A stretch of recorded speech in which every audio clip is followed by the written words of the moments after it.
asalaamaaleykum wa rahmatullah asalaamaaleykum ñu ngi leen di nuyu di leen siyaare mboolem képp koo xam yaa ngi topp sunu site bi di 94 Walfu Sénégal seen analyse chronique yoo xam ne lañ koy defal saa su nekk ci réew mi ak bitim réew jaajëfal nañ leen siyaar nañ leen way leen di topp fal 94 Walfu Sénégal ngir yàlla lillahi wa rasuli pendamor na ñëwaat ci Sénégal aywa yàlla de kenn ëpp ko yërmande ci jaamam ñi pendamor nañ ko indiwaat wala boog ñu teg ay luwaay yu diis gann ci ku rey nit voilà parce que lii kat saa waay fi mu toll nii moo ngi bëgg a metti léegi kaaraange moom amatul ci Sénégal sa biir oto sa biir kër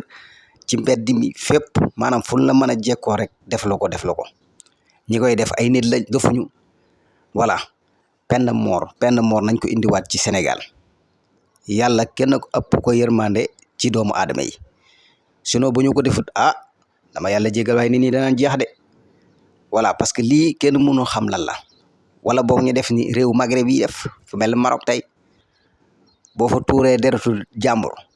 teg maanaam da nga jël 300 000 moom teg ko ci taabal ji balaa dara xew da nga ko fay am nga ko wala amoo ko yaag say bokk da ngeen dem dajale ji ko fay ko ki nga tuur deretam bu fekkee da ngaa dóor nit ba dindi bañam wala nga tuur bëtam lu mën a doon daal maanaam yow da nga teg ci maanaam yow mi ko def moom bala ñu lay àtte di dem fenn moom bala ñuy dem fenn di la tëj moom yàgg say bokk da ngeen dajale xaalis teg ko ci table bi fay ki nga ko def moo tax léegi daanaka yaa ma gën a xam foofu noonu rey yi demeetul noonu voilà par hasard rek lay doon voilà boo ko déggee bala nga ko déggaat day yàgg lool voilà pourquoi pas te ñoom ñoo ñu ëpp fuuf ndax yaakaar na toll nañ ci 45 millions habitants te ñun 18 millions képp lañ ñu réglé suñ réew mi ak ko yomb mais dafa am yoo xam buñ koy négocier ko négliger fii nii mbir mi dafay continuer di dem rek te duñ ci mën dara voilà ñiy rey du fuñu ay nit lañ comme ñëpp dañoo yor bakkan comme ni ñu reyee kii yor bakkan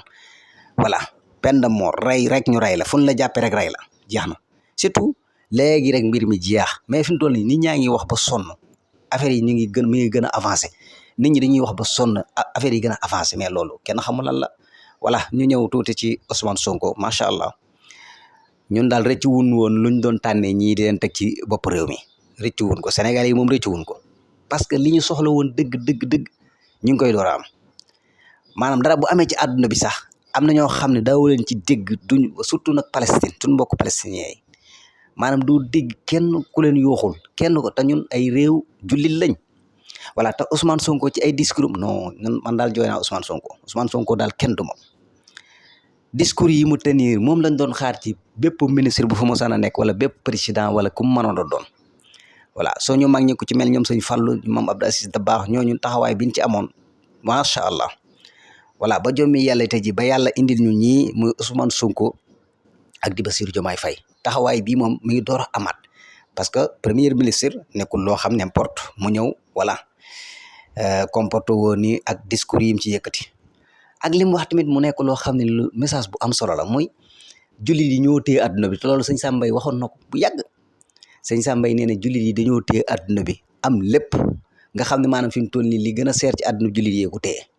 mais lan moo leen yóbbee seen nasax gi maanaam dañoo xaw a nasax ngeen baal ma nag loolu parce que bu fekkoon dañoo mànkoo doon benn Ousmane Sonko junñu na ko ci biir ay biiri waxam voilà hôtel yu baax yi voilà ku dem ba mën a jënd këlib yi gën a seer ci àdduna bi voilà yor ay maanaam yi gën a seer fi mu toll ni jullit yi ñoo ko moom aywa pourquoi pas lan mooy seen problème ñu jël benn réewu jullit di ko attaqué di ko def lu nekk kenn suñul wax te yéen a téye àdduna bi ci lépp voilà dèjà yéen ay gaara lu baree bare daal maanaam jàppal ni jullit yi ñoo ko moom ñoo koy gaara kan lan moo tax maanaam mënuñu daal fexe ba lii voilà dakk Israël rek di dal ci kaw Palestine rek nekk loo xam ne nii voilà nga xam ne maanaam loolu yëpp c'est parce que dafa nekk loo xam ne ni ñun jullit yi bu ñu taxawaayee am taxawaay bu mat sëkk yaakaar naa ne loolu dafay deñ parce que yaakaar naa ne fi mu toll nii li ëpp doole ci àdduna bi jullit yi ñoo ko téye ci seen loxo mais ayo lan mooy problème bi kan ba mënuñoo arrêté lii nga xam ne ni mi ngi am fële na le ci sunu mbokk palestiniens yi voilà ku mel ne Ousmane Sonko ñëw te nit ay discours yu am solo wax dëgg yàlla ñëpp rafetlu ko nag wax dëgg yàlla sénégalais yëpp ku bëgg lu baax ku nekk rafetlu ko